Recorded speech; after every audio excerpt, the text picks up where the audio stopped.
বিধানসভার ভারতের জাতীয় কংগ্রেস প্রার্থী মলয় সাহা। আমি তাদের কাছে এই বক্তব্যই রাখব, তৎসহ আমার চাকদাবাসী সহ সারা পশ্চিমবঙ্গের সর্বস্তরের মানুষের কাছে একটাই অনুরোধ করব, আপনারা আজ দীর্ঘ প্রায় 50 বছর ভারতবর্ষের জাতীয় কংগ্রেসকে আপনাদের থেকে অনেক দূরে সরে রয়েছে নানান রকম রাজনৈতিক চাপের মাঝখানে পড়ে। এমতো অবস্থায় আমি চাকদাবাসীর কাছে অনুরোধ করব, আপনারা রাহুল গান্ধীর চিন্তা ভাবনাকে পাথেয় করে রাহুল গান্ধীর ভাবনা চিন্তাকে সম্মান জানিয়ে ভারতবর্ষের আগামী প্রধানমন্ত্রী হওয়ার লক্ষ্যে তিনি প্রায় 90 থেকে 95 ভাগ এগিয়ে রয়েছেন। তাই চাকদাবাসীর মনের ইচ্ছা এবং আপনাদের কাছে অনুরোধ রাখব যে অনুদান নেবেন না। অনুদান নিয়ে সাময়িক চলা যায়, পরাধীনভাবে জীবনযাপন করতে হয়।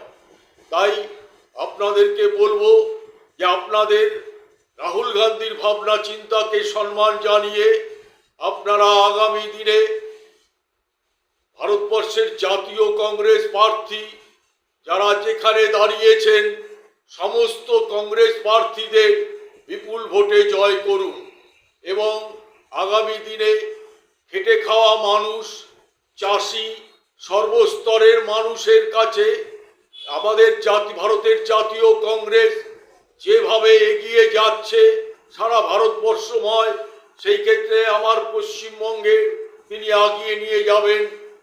এই আশীর্বাদ আপনারা সকল কংগ্রেস প্রেমিক, কংগ্রেস সমর্থিত মানুষের কাছে অনুরোধ রাখব, আপনারা যে যেখানে কংগ্রেস প্রার্থী দেখবেন সেখানেই কংগ্রেসকে ভোট দিয়ে বিপুল ভোটে জয় করবেন।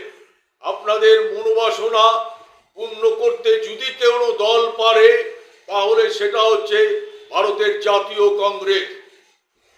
আপনাদের ভারতবর্ষের জাতীয় কংগ্রেস হাত পেতে কারোর কাছ থেকে গ্রহণ করা শেখায়নি। মেহনতের মাধ্যমে আপনারা এগিয়ে যান। কংগ্রেস শেখায় নিজের পায়ে দাঁড়ানোর শক্তি।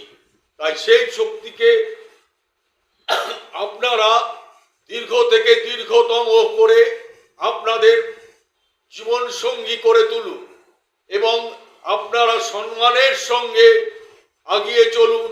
আপনারা কাউরের অনুদান নেবেন না।